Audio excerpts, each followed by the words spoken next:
The research ship Columbus floated in the cold darkness of space, its hull gleaming silver against the backdrop of Saturn's massive rings. Through the observation deck windows, Titan looked like a brownish-orange ball covered in thick clouds. Dr. Amanda Price pressed her face against the cold glass and watched the moon slowly turn below them. She had been studying Titan for 3 years now, but the sight still took her breath away. "Another day in paradise," said Dr. Kevin Barnes as he joined her at the window. The geologist carried a steaming cup of coffee in one hand and a data tablet in the other. His brown hair was messy from sleep, and his lab coat had coffee stains on it. "Ready to dig into more ice samples?" Amanda smiled and turned away from the window. "Always ready. What did the overnight scans show?" Kevin pulled up the data on his tablet. The drilling team brought up samples from Sector 7. The ice formations down there are different from anything we have seen before. The crystal patterns are really strange. The two scientists walked through the narrow corridors of the ship toward the main laboratory. The Columbus was not a large vessel, but it was packed with the best equipment that Earth could provide. As they entered the lab, Amanda could see the rest of their team already hard at work. Danny Rodriguez, their systems engineer, was calibrating the electromagnetic scanning equipment. His dark eyes focused intensely on the readouts while his fingers moved quickly over the controls. "Morning, doctors. The new samples are ready for analysis."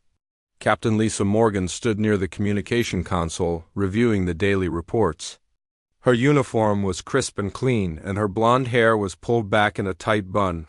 She looked up as the scientists entered. "Dr. Price, we received a message from Earth this morning. The Colonial Development Authority wants an update on our progress." Amanda nodded. "Tell them we are making steady progress. The ice composition studies are revealing some interesting patterns." What Amanda did not mention was that their alien observers might not approve of too much progress. The Zephyrians had been aboard the Columbus for 2 months now, watching every experiment and taking notes on everything the humans did. They claimed to be there as part of a galactic oversight protocol, but Amanda suspected they were really there to make sure humans did not discover anything too important. Speaking of the Zephyrians, Ambassador Veltar chose that moment to enter the laboratory. The alien was tall and thin, with pale blue skin and large black eyes. His robes were made of some shimmering material that seemed to change color as he moved. Behind him walked his scientific advisor, Crixon, who was shorter but equally intimidating. "Good morning, primitive humans," Veltar said in his smooth, condescending voice. "We trust you will not waste too much time on your crude experiments today." Amanda felt her jaw tighten, but she kept her voice calm. "Good morning, Ambassador. We are continuing our research into Titan's ice formations." Crixon made a sound that might have been laughter. "Ice formations? How wonderfully simple. Perhaps one day your species will advance beyond such basic resource analysis." Kevin stepped forward, his face red with anger. "Our analysis methods may seem basic to you, but they are giving us valuable data about this moon's composition." "Of course they are," Veltar replied smoothly. "Please, continue your work. We find it quite amusing to watch." The Zephyrians moved to their usual observation post near the back of the lab. Amanda tried to ignore them as she began examining the new ice samples. She placed a small chunk of ice under the high-powered microscope and began adjusting the focus. "Kevin, come look at this," she called after several minutes. "The crystal structure is unlike anything I have seen before." Kevin joined her at the microscope. "What am I looking at?" "See how the ice crystals are arranged in these perfect geometric patterns? And look at these dark spots throughout the structure. They appear to be trapped gas molecules." Danny walked over to join them. "What kind of gas molecules?" Amanda switched to a different microscope setting. "That is what we need to find out." "Danny, can you run this sample through the spectral analyzer?" "Already on it," Danny replied, carefully taking the sample and placing it in the analysis chamber. "Give me a few minutes." While they waited for the results, Amanda noticed that the Zephyrians had moved closer to their workstation. Ambassador Veltar was trying to look casual, but she could see that both aliens were paying close attention to what the humans were doing. Results are coming in, Danny announced. The trapped molecules are mostly water vapor, but there are also traces of methane, nitrogen, and something else I cannot identify. Unknown compounds? Kevin asked, leaning over Danny's shoulder to look at the readouts. Not unknown, just unexpected. There are complex organic molecules in there, but they are arranged in ways that should not be possible under normal conditions. Amanda felt a surge of excitement. What if the conditions on Titan are not normal? What if the ice formation process here creates unique molecular structures? That is impossible, Crixon spoke up from across the room. Ice is ice. Your primitive understanding of chemistry is clearly limited. Amanda ignored the alien's comment and turned to Danny. Can you expose the sample to different electromagnetic frequencies? I want to see how the crystal structure responds. Danny nodded and began adjusting the equipment. What frequency range should I start with? Start low and work your way up. Let's see what happens. As Danny began the experiment, Amanda watched the sample through the microscope. At first, nothing seemed to happen. But as the frequency increased, she began to notice small changes in the crystal structure. The patterns are shifting, she whispered. Kevin, are you seeing this? Kevin looked through the secondary microscope. The crystals are realigning themselves. It is like they are responding to the electromagnetic field. Increase the frequency, Amanda ordered. Danny adjusted the controls, and suddenly the sample began to glow with a faint blue light. Amanda gasped as she watched the ice crystals begin to break apart and reform in new patterns. What is happening? Captain Morgan asked, moving closer to the workstation. The electromagnetic field is causing some kind of molecular reorganization. Amanda explained, her voice filled with excitement. The ice structure is changing. Changing how? Kevin asked. Before Amanda could answer, Danny's equipment began beeping rapidly. I am reading a significant increase in gas production from the sample. The ice is releasing something. Amanda quickly switched to a gas analysis setting on her equipment. What she saw made her heart race. It is releasing oxygen, pure oxygen. That is impossible, Crixon said, but his voice sounded less certain than before. Run the test again, Amanda ordered. Different sample, same frequency. Danny prepared a new sample and repeated the experiment. Once again, the ice began to glow and release oxygen gas. The amount was small, but it was definitely there. How much oxygen? Captain Morgan asked. Danny checked his readings. More than should be possible from simple water molecule breakdown. The ice is somehow converting other compounds into oxygen. Amanda felt her mind racing with possibilities. If they could scale up this process, if they could make it work on a larger scale, the implications would be enormous. Humans could produce oxygen on any world with the right kind of ice. They could establish permanent colonies throughout the solar system. We need to run more tests, she said, trying to keep the excitement out of her voice. Different frequencies. Different samples. Different conditions. Of course, Veltar said from across the room. His voice sounded strained.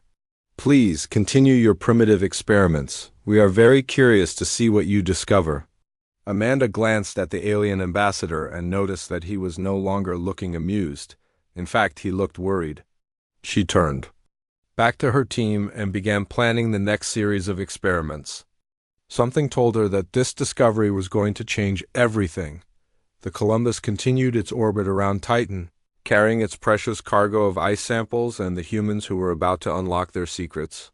In the cold darkness of space, surrounded by the rings of Saturn, a small group of Earth scientists was about to prove that human ingenuity could overcome any challenge the universe might present. Dr. Amanda Price had not slept for 18 hours. Her eyes were red and tired, but she could not stop working. The discovery from yesterday had changed everything. The ice samples from Titan were still producing oxygen, and she needed to understand how it was happening. Jake Sullivan sat at his computer workstation, typing code at incredible speed.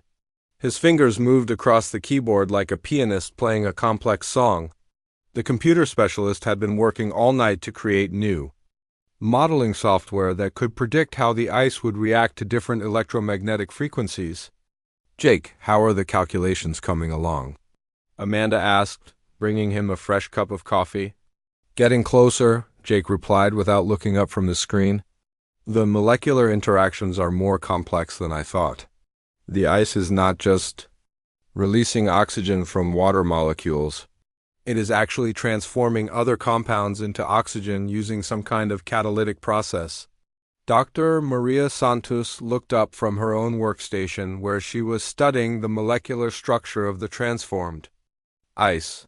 Her dark hair was pulled back in a messy ponytail, and she had been taking notes for hours. Amanda, you need to see this. The ice structure after the electromagnetic treatment is completely different from before. Amanda walked over to Maria's station and looked at the detailed molecular diagrams on the screen. What am I looking at? The original ice had trapped methane and nitrogen molecules in its crystal structure. After the electromagnetic treatment, those molecules have been converted into oxygen and other gases. But the process is not random. The ice is acting like a biological enzyme, facilitating specific chemical reactions. Danny Rodriguez entered the laboratory carrying a tray of new equipment.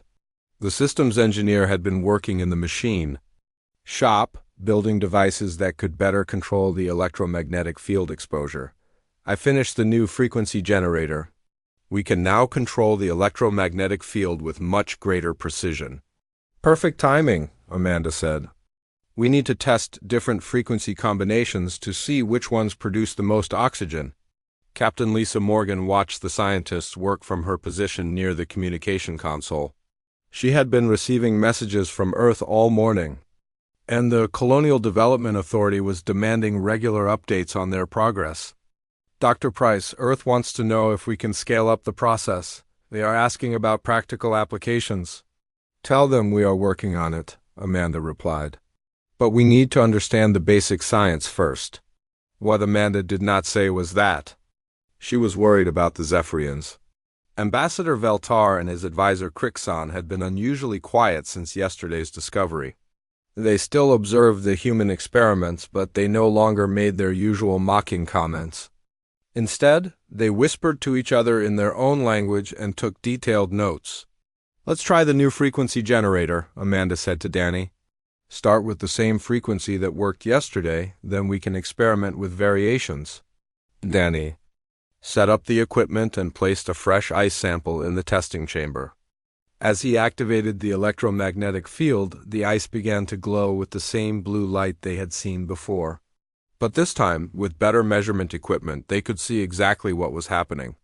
Oxygen production is steady, Jake announced, watching the readouts on his computer screen. The ice is converting approximately 15% of its trapped gases into oxygen. 15%? Maria asked in amazement. That is much higher than yesterday's measurements. The new equipment is more precise, Danny explained. We are getting a much more controlled electromagnetic field. Amanda felt her excitement growing. What happens if we increase the frequency? Danny adjusted the controls, and the oxygen production increased even more. The ice sample was now glowing brightly, and gas was being released at a steady rate. 25% conversion, Jake reported. And the process appears to be self-sustaining once it gets started. Self-sustaining? Amanda asked. What do you mean? The chemical reactions are producing enough energy to continue the process. Even after we turn off the electromagnetic field, the ice keeps producing oxygen for several minutes after we stop the external stimulation. Dr. Maria Santos was studying the molecular changes in real time. The ice crystals are reforming themselves during the process. They are creating more efficient pathways for the chemical reactions. Amanda realized what this meant. So the ice actually gets better at producing oxygen the longer the process runs? Exactly, Maria confirmed. It is like the ice is learning how to be more efficient. Engineering Chief Alex Carter chose that moment to enter the laboratory. The tall, muscular man had been working in the ship's engineering section, designing equipment that could handle larger samples. Dr. Price, I heard about your discovery. I have been thinking about how we might scale this up. What do you have in mind? Amanda asked. Alex pulled out a tablet and showed them his preliminary designs. If we can produce oxygen from ice on a large scale, we could build permanent bases on any moon or planet with frozen water. The applications are endless. How large scale are we talking about? Captain Morgan asked. Imagine a device the size of a shipping container that could process tons of ice per day. We could produce enough oxygen to support thousands of people. Jake looked up from his computer. The energy requirements would be massive. We would need a significant power source. That is where it gets interesting, Alex said with a grin. According to Maria's data, the process becomes more efficient over time. Eventually, it might produce more energy than it consumes. Amanda felt a chill run down her spine. If Alex was right, they had discovered something that could change the entire future of human space exploration. No longer would colonies be limited by the need to transport oxygen from Earth. They could produce it locally on any world with ice? We need to test this theory, she said. Danny, can you set up a larger sample? Already on it, Danny replied, preparing a piece of ice the size of a baseball. This should give us much better data. As Danny activated the electromagnetic field on the larger sample, the results were even more dramatic. The ice glowed like a small star, and oxygen began pouring out at an incredible rate. 30% conversion, Jake announced. And the efficiency is still increasing. From across the laboratory, Ambassador Veltar finally spoke up. This is quite impressive for such a primitive species, he said, but his voice lacked its usual condescension. Of course, advanced civilizations have moved beyond such crude resource extraction methods. Crixon nodded in agreement. We have synthetic atmospheric processors that are far superior to any natural resource manipulation. Your approach is interesting, but ultimately unnecessary. Amanda noticed that both aliens seemed nervous. They were no longer dismissive of human efforts, but they were trying hard to minimize the importance of the discovery. Synthetic processors? Amanda asked. How do they work? They create breathable atmosphere from base elements, Veltar explained. No need for ice or other natural resources. Much more advanced than your primitive methods. But surely natural resource utilization has some advantages, Maria said. Lower energy requirements, simpler equipment, easier maintenance. Nonsense. Crixon replied quickly. Synthetic methods are always superior, Amanda exchanged glances with her team. The Zephyrians were clearly uncomfortable with the human discovery, but she could not understand why. What threat could human oxygen production pose to an advanced alien civilization? Let's continue the experiments, she said. I want to test the process on ice samples from different regions of Titan. Over the next several hours, the team tested ice from various locations on Titan's surface. The results were consistent. Every sample could be converted to produce oxygen using the electromagnetic field technique. Some samples were more efficient than others, but all of them worked. This is incredible, Alex said as he reviewed the data.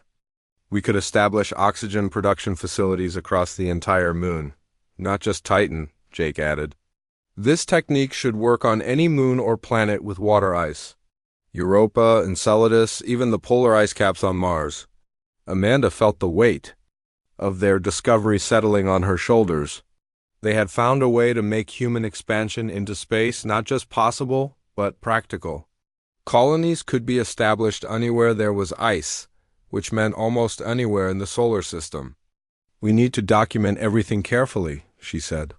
This discovery will change the future of human space exploration. As the team continued their work, Amanda noticed that the Zephyrians had become even more agitated. They whispered constantly to each other and seemed to be preparing some kind of report. She wondered what they were planning, but she was too excited about the scientific breakthrough to worry about alien politics. The Columbus continued its orbit around Titan, carrying the humans who had just unlocked one of the most important discoveries in the history of space exploration. In the cold darkness of space, surrounded by the beauty of Saturn's rings, a small group of Earth scientists had proven once again that human curiosity and determination could overcome any challenge. The news of the discovery spread through human space like wildfire. Dr. Amanda Price stood in the communications center of the Columbus, reading message after message from Earth and the established colonies. Everyone wanted to know more about the oxygen extraction process that could change the future of human expansion. Director Wright is requesting a full video conference, Captain Lisa Morgan announced as she reviewed the incoming communications. The Colonial Development Authority wants a complete demonstration of the process. Amanda nodded and looked at her team.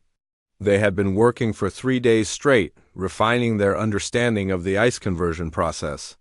Jake Sullivan had created detailed computer models that could predict oxygen production rates. Maria Santos had mapped the molecular changes that occurred during the electromagnetic treatment. Danny Rodriguez had built increasingly sophisticated equipment to control the process. Set up the conference for this afternoon, Amanda said.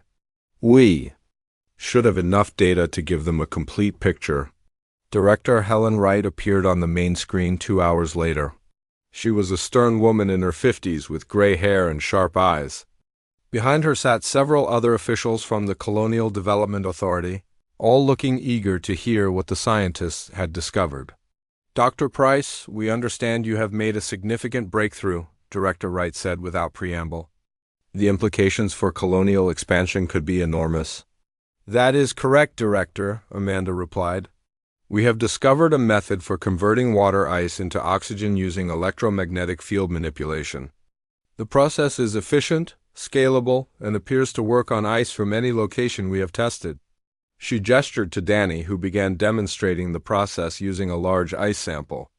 As the electromagnetic field activated, the ice began to glow and release oxygen at a steady rate. Remarkable, said one of the officials. How quickly could this be implemented on a large scale? Engineering Chief Alex Carter has preliminary designs for industrial-scale equipment, Amanda explained. We estimate that a facility the size of a small building could produce enough oxygen to support a settlement of 10,000 people. The officials on Earth looked excited, but Amanda noticed that Ambassador Veltar and his advisor Crixon had entered the communication center. The two Zephyrians stood at the back of the room, listening to every word. This technology could revolutionize our expansion into the outer solar system, Director Wright said. We could establish permanent colonies on dozens of worlds. Actually, Ambassador Veltar interrupted, stepping forward, there are serious concerns about this approach that your species has not considered. All eyes turned to the alien ambassador. His pale blue face looked grave, and his large black eyes held a hint of warning. What concerns? Amanda asked, though she suspected she was not going to like the answer. The process you have discovered will destabilize Titan's atmospheric balance, Veltar explained. Your crude electromagnetic manipulation will disrupt the delicate ecosystem of this moon. The environmental damage could be catastrophic, Crixon nodded in agreement. The Galactic Environmental Council has strict protocols about resource extraction.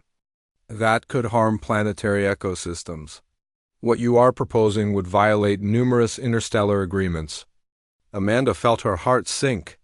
We have been careful to test only small samples. We have not detected any environmental damage.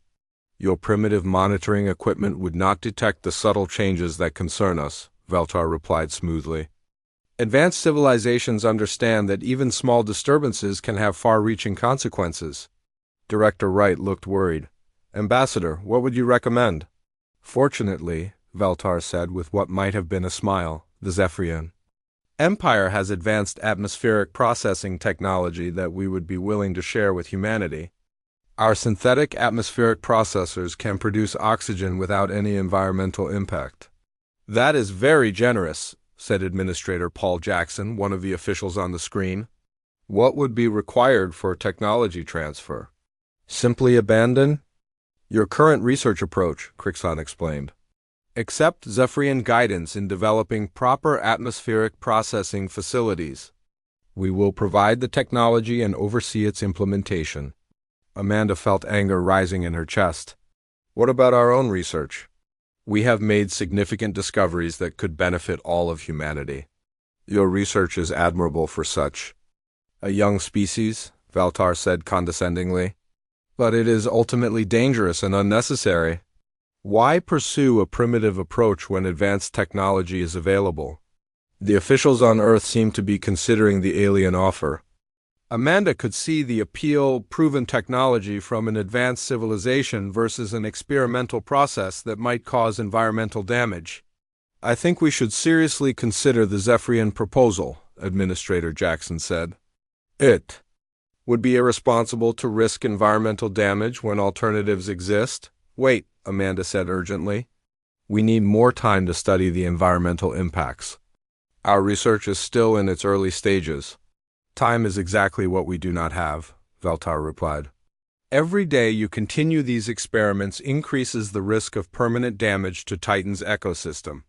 Captain Morgan looked uncomfortable. Dr. Price, perhaps we should suspend the experiments until we can conduct more thorough environmental studies. Amanda felt the situation slipping away from her. Captain, we are scientists. Our job is to explore and discover. We cannot abandon promising research based on unproven claims. Unproven claims? Crixon sounded offended.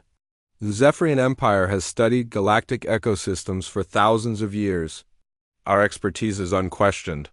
Then you should be able to provide specific data about the environmental risks, Maria Santos interjected. What exactly are the dangers you are concerned about? The two Zephyrians exchanged glances. The interactions are too complex to explain to your limited understanding, Veltar said after a moment. You must trust our expertise. Jake Sullivan looked up from his computer where he had been running environmental impact simulations. Actually, our models suggest that the oxygen extraction process might improve atmospheric stability rather than harm it. Your models are primitive, Crixon dismissed. They cannot account for the subtle interactions that concern us. Amanda noticed that the aliens were becoming increasingly evasive when asked for specific details about the environmental risks. Their explanations were vague and condescending, but they provided no concrete evidence to support their claims. I need to speak with my team privately, she said to the officials on Earth. Can we resume this conference in 2 hours? Director Wright nodded. Very well. But Dr. Price, I hope you will give serious consideration to the Zephyrian proposal. We cannot risk environmental damage for the sake of scientific pride. The communication ended, and Amanda found herself alone with her team and the two Zephyrians. The aliens stood near the back of the room, whispering to each other in their own language. What do you think? Amanda asked her team quietly. Something does not feel right, Danny said. They are asking us to abandon our research without providing any real evidence of environmental risks. I agree, Alex added. If they are so concerned about the environment, why not work with us to make the process safer instead of demanding we abandon it completely? Jake was still working at his computer. I have been running detailed simulations based on our experimental data. The environmental impact appears to be minimal, possibly even beneficial. But they are an advanced civilization, Maria pointed out. They might know things we do not. Or they might have other reasons for wanting us to abandon our research. Amanda said thoughtfully. She glanced at the Zephyrians, who were still whispering intently. Ambassador Veltar noticed her looking and walked over. Dr. Price, I hope you will make the right decision, he said. The Zephyrian Empire values its relationship with humanity. We would hate to see that relationship damaged by environmental irresponsibility. There was something in his tone that sounded almost like a threat. Amanda felt a chill run down her spine. Of course, Ambassador, we will consider all options carefully. After the Zephyrians left, Amanda gathered her team around the central workstation. I want to run more tests, she said quietly. Extensive environmental monitoring. If there are risks, we need to find them ourselves. What if the aliens are right? Danny asked. Then we will find evidence of it, Amanda replied. But until we do, I am not willing to abandon the most important discovery in human space exploration based on vague warnings. Her team nodded in agreement. They were scientists, and scientists did not abandon research without evidence. As they prepared for another night of experiments, Amanda could not shake the feeling that the Zephyrians were hiding something important. The Columbus continued its orbit around Titan. carrying its crew toward a confrontation that would determine the future of human expansion into space. In the cold darkness beyond Saturn's rings, forces were gathering that would test human determination against alien manipulation. Dr. Amanda Price could not sleep. It was 3 in the morning aboard the Columbus, and most of the crew was resting. But Amanda sat in the dark laboratory, staring at the data from their environmental monitoring tests. After 2 days of intensive study, they had found no evidence of the environmental damage the Zephyrians claimed would occur. "Still awake?" asked Rebecca Foster as she entered the lab. The data analyst carried a cup of hot tea and looked tired but alert. "I have been going through the communication logs like you asked. What did you find?" Amanda asked, grateful for the company. Rebecca sat down at the workstation next to Amanda and pulled up files on her computer. "Something very interesting. The Zephyrians have been sending detailed reports to their homeworld every day since they arrived. But the frequency of their transmissions increased dramatically after we discovered the oxygen extraction process." "How dramatically?" "They went from 1 report per day to 6 reports per day. And the data packets are much larger now. They are sending huge amounts of information." Amanda felt a chill. "What kind of information?" "That is the problem. The transmissions are encrypted, but Tony Chun in communications has been monitoring the signal patterns. He thinks they are sending detailed technical specifications of our equipment and research methods." Tony Chun appeared in the doorway as if summoned by the mention of his name. The communications specialist looked worried. "Dr. Price, I need to show you something. I have been analyzing the Zephyrian transmissions, and I found something disturbing." He sat down at another workstation and pulled up a complex display of signal patterns. "Look at this. These are the standard diplomatic communications the Zephyrians send to their government. But these other signals are different." Amanda studied the patterns. "Different how?" "They are being sent on military frequencies. The Zephyrians are not just reporting to their civilian government. They are sending information to their military command." Rebecca leaned forward. "Why would they need to involve the military?" "I have been thinking about that," Tony said. "What if the environmental concerns they mentioned are not the real reason they want us to stop our research?" Amanda felt pieces of a puzzle clicking together in her mind. "You think they have other motives?" "I think they are afraid of our discovery," Tony said. "Think about it. If humans can produce oxygen anywhere there is ice, we can establish colonies throughout the galaxy. We would not need to depend on their atmospheric processing technology." "But they are already an advanced civilization," Rebecca pointed out. "How could our research threaten them?" Before anyone could answer, Gary Mitchell entered the laboratory. The engineer looked excited and carried a tablet full of data. "Dr. Price, I have been working on the extraction process optimization." "You need to see what I discovered." Gary pulled up his research on the main display screen.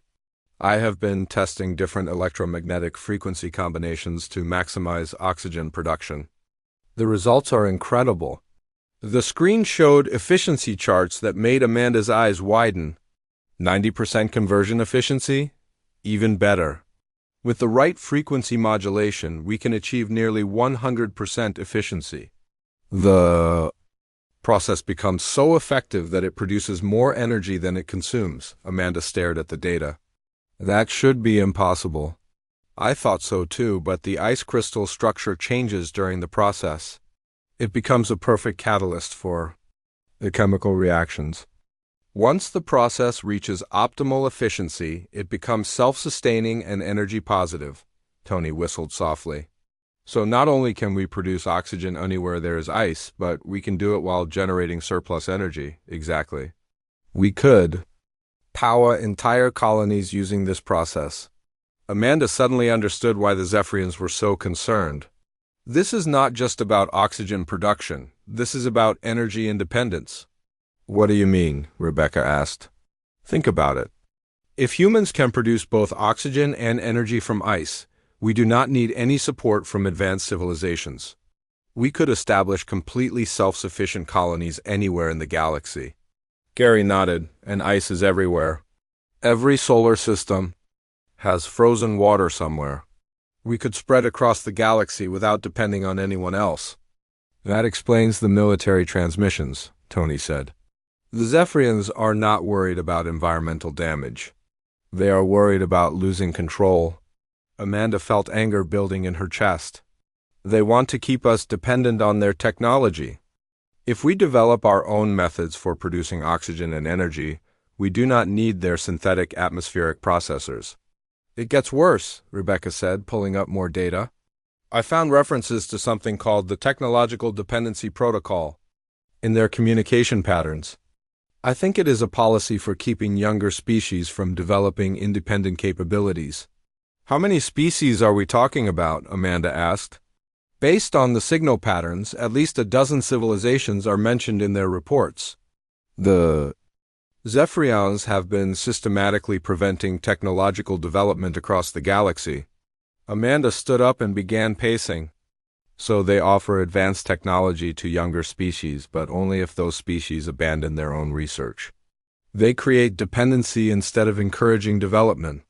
And any species that refuses gets classified as a threat, Tony added grimly. Which is exactly what they are doing to us, Gary realized. They are probably preparing to report that humans are dangerous and need direct intervention. Amanda stopped pacing and looked at her team. We need proof. If we are going to accuse the Zephyrians of galactic manipulation, we need solid evidence. I might be able to help with that, said a new voice from the doorway. Commander Steve Phillips, the ship's pilot, entered the laboratory looking grim. I have been monitoring their shuttle activities. They have been making unauthorized trips to the surface of Titan. Unauthorized? Amanda asked. They told Captain Morgan they were conducting their own environmental studies, but I tracked their landing sites. They are not studying the environment. They are setting up some kind of equipment. What kind of equipment? Tony asked. I am not sure, but Lieutenant Nancy Burke and I did a reconnaissance flyby of one of their sites. They have installed devices that look like signal amplifiers. Amanda felt a chill run down her spine. Signal amplifiers for what? That is what we need to find out, Steve said. Nancy is preparing a covert mission to investigate one of their installations. That could be dangerous, Rebecca warned. More dangerous than letting them continue their manipulation? Steve asked. Dr. Price, they are not just trying to stop your research. They are preparing something bigger. Amanda made a decision. We need to accelerate our own research. If we can prove that our oxygen extraction process is safe and effective, we can counter their claims. And if we can prove they are manipulating galactic politics, we can expose their true motives, Tony added. Gary looked at his tablet. I can have the enhanced extraction system ready for testing in 6 hours. We can demonstrate near-perfect efficiency with zero environmental impact. Do it, Amanda said. Rebecca, I need you to compile everything we have learned about the Zephyrian communication patterns. Tony, keep monitoring their transmissions. Steve, coordinate with Lieutenant Burke on the reconnaissance mission. What about you? Rebecca asked. I am going to have a conversation with Ambassador Veltar. I want to see how he reacts when I ask him direct questions about the Technological Dependency Protocol. Her team looked worried, but they nodded in agreement. They were no longer just conducting scientific research. They were fighting for the future of human independence in the galaxy. As Amanda prepared for her confrontation with the Zephyrian ambassador, she realized that the stakes had become much higher than anyone had imagined. This was not just about producing oxygen from ice. This was about whether humanity would be allowed to develop its own technology or be forced into permanent dependency on alien civilizations. The Columbus continued its orbit around Titan, carrying its crew toward a confrontation that would determine not just the future of human space exploration, but the fate of human freedom itself. In the cold darkness of space, a small group of Earth scientists was about to challenge the established order of galactic civilization. The next few hours would determine whether humanity would take its place as an independent species among the stars, or remain forever subject to the technological control of others. Amanda walked toward the ambassador's quarters, carrying with her the hopes and dreams of her entire species. The alarm bells rang throughout the Columbus at exactly 6 in the morning. Dr. Amanda Price rushed from her quarters toward the main laboratory, her heart pounding. She knew this day would bring the final confrontation with the Zephyrians, but she had not expected it to begin so dramatically. Captain Lisa Morgan stood in the command center, her face grim as she coordinated with her crew. Dr. Price, the Zephyrians have seized control of the laboratory. They are demanding all research data be turned over immediately. On what authority? Amanda asked, though she already suspected the answer. They claim emergency powers under the Galactic Environmental Protection Act. They say our experiments pose an immediate threat to Titan's ecosystem. Amanda felt anger surge through her. That is nonsense, and they know it. Our environmental monitoring shows no negative impacts. Try telling them that, Captain Morgan replied. Ambassador Veltar has 6 armed guards with him. They have locked down the entire research section. Amanda heard footsteps behind her and turned to see Gary Mitchell approaching with a large case of equipment. The engineer looked determined despite the early hour. The enhanced extraction system is ready, Gary said quietly. I moved it to the backup laboratory before the Zephyrians took control of the main lab. Good thinking, Amanda said. What about the rest of the team? Jake and Maria are in the backup lab running final tests. Danny is with them setting up the demonstration equipment. Tony and Rebecca are monitoring communications from the secondary station. Captain Morgan looked confused. What demonstration? We are going to prove that our process is safe and effective, Amanda explained. The Zephyrians want to stop us because they fear losing control over galactic technology development, not because of environmental concerns. That is a serious accusation, Dr. Price. I know, but we have evidence to support it. Before Captain Morgan could respond, Ambassador Veltar strode into the command center. The tall alien looked more intimidating than usual, flanked by 2 of his guards. His pale blue face showed no emotion, but his large black eyes held a cold determination. Captain Morgan, Dr. Price, Veltar said formally. You will immediately. Cease all research activities and surrender all data related to your primitive extraction experiments. Under whose authority? Captain Morgan asked. The Galactic Council has determined that human activities on Titan pose an unacceptable environmental risk. I am authorized to use any means necessary to prevent ecological disaster. Amanda stepped forward. What ecological disaster? Our monitoring shows no environmental damage whatsoever. Your primitive monitoring equipment cannot detect the subtle changes that concern us, Crixon said as he entered the command center. The damage is already beginning. Then show us the evidence, Amanda challenged. Provide specific data about this supposed damage. The 2 Zephyrians exchanged glances. The evidence is classified under galactic security protocols, Veltar said after a moment. How convenient, Amanda replied. You demand we abandon our research based on secret evidence we are not allowed to see. Your species lacks the understanding to interpret such complex data, Crixon said dismissively. Amanda smiled. Then perhaps we should demonstrate our understanding. Captain, I request permission to show the Zephyrians what we have actually accomplished. Captain Morgan looked uncertain. Dr. Price, they have demanded we cease all activities. They can demand whatever they want, Amanda said firmly. But this is a human vessel in international space. They have no legal authority here. Ambassador Veltar's expression darkened.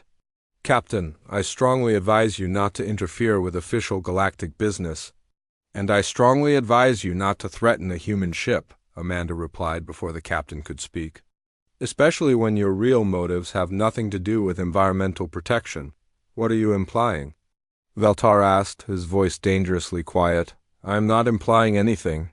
I am stating facts. You are not concerned about Titan's environment.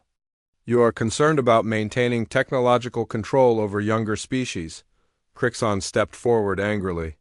How dare you make such accusations against the Zephyrian Empire? Because we have proof, Amanda said calmly. We know about the Technological Dependency Protocol. We know about your systematic suppression of independent technological development across the galaxy. The two aliens went very still. For the first time since they had boarded the Columbus, they looked genuinely worried. You know nothing, Valtar said, but his voice lacked conviction. We know everything, Amanda replied.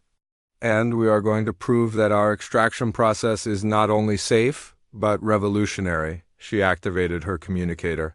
Gary, begin the demonstration. On the main display screen, the secondary laboratory appeared. Gary Mitchell stood beside a device the size of a desk, with Jake Sullivan monitoring readouts on multiple computers. A large chunk of Titan ice sat in the center of the extraction chamber. Beginning enhanced extraction sequence, Gary announced. As the electromagnetic field activated, the ice began to glow with a brilliant blue light. But this time, the glow was steady and controlled, not chaotic like their earlier experiments. Oxygen production at maximum efficiency, Jake reported. 98% conversion rate with zero environmental impact. Maria Santos appeared on screen, holding up atmospheric monitoring equipment. Air quality readings are normal. No toxic gases, no particulate matter, no atmospheric disturbance. Energy output is exceeding input by 40%, Danny Rodriguez added from his monitoring station. The process is generating surplus power. Ambassador Veltar stared at the screen in shock. That is impossible. The energy requirements alone should make such efficiency unattainable. Impossible for your technology, perhaps, Amanda said. But human ingenuity has found a way. On the screen, the ice continued to glow as it was converted into pure oxygen and useful energy. The process was beautiful, efficient, and completely safe. The environmental monitoring shows improved atmospheric stability, Maria reported. The process is actually beneficial to the local ecosystem. Crixon looked stunned. Your primitive methods cannot possibly achieve such results. And yet here we are, Amanda said. Producing oxygen and energy from ice with perfect efficiency and zero environmental impact. Jake looked up from his computers. Dr. Price, I am detecting something interesting. The ice crystalline structure is adapting to become even more efficient. The process is self-improving. Which means, Gary added, that colonies using this technology would become more productive over time, not less. Amanda turned to face the Zephyrian ambassador. So tell me, Ambassador, what exactly is your objection? To our research now? Veltar seemed to struggle for words. The long-term effects are still unknown. The long-term effects of your technological dependency protocol are very well known, Amanda countered. You keep younger species trapped in technological infancy to maintain your own superiority. That is not true, Crixon protested, but his voice was weak. Really? Then why have you been sending military communications about our research? Why have you installed signal amplifiers on Titan's surface? Why are you so desperate to stop us from achieving technological independence? The two aliens had no answer. They stood in uncomfortable silence as the truth of Amanda's accusations hung in the air. Captain Morgan stepped forward. Ambassador, I think it is time for you and your people to leave this ship. You cannot simply dismiss us, Veltar said, but his authority was gone. Actually, I can, Captain Morgan replied firmly. This is a human vessel, and you are no longer welcome here. On the main screen, the extraction demonstration continued to run perfectly. The ice glowed like a small star, producing oxygen and energy at incredible efficiency while maintaining perfect environmental harmony. The process is stable and sustainable, Gary reported. We could run this continuously for years without any negative effects, Amanda smiled as she watched her team's triumph. And this is just the beginning. We can adapt this technology for use on dozens of worlds throughout the solar system. Not just our solar system, Jake added excitedly. Any world with ice anywhere in the galaxy. As the Zephyrians were escorted from the ship by security, Amanda felt a profound sense of accomplishment. Humanity had not only discovered a revolutionary technology, but had also exposed the manipulation that had kept countless species in technological dependence. Dr. Price, Captain Morgan said, I think you should contact Earth. They need to know what we have accomplished here. Amanda nodded and activated the long-range communicator. Within hours, the news would spread throughout human space and beyond. Other species would learn that it was possible to break free from technological dependency and achieve true independence. The Columbus began its journey back to Earth, carrying the most important discovery in human history. On Titan's surface. Below, the first automated extraction facilities were already being deployed, beginning humanity's expansion into true galactic civilization.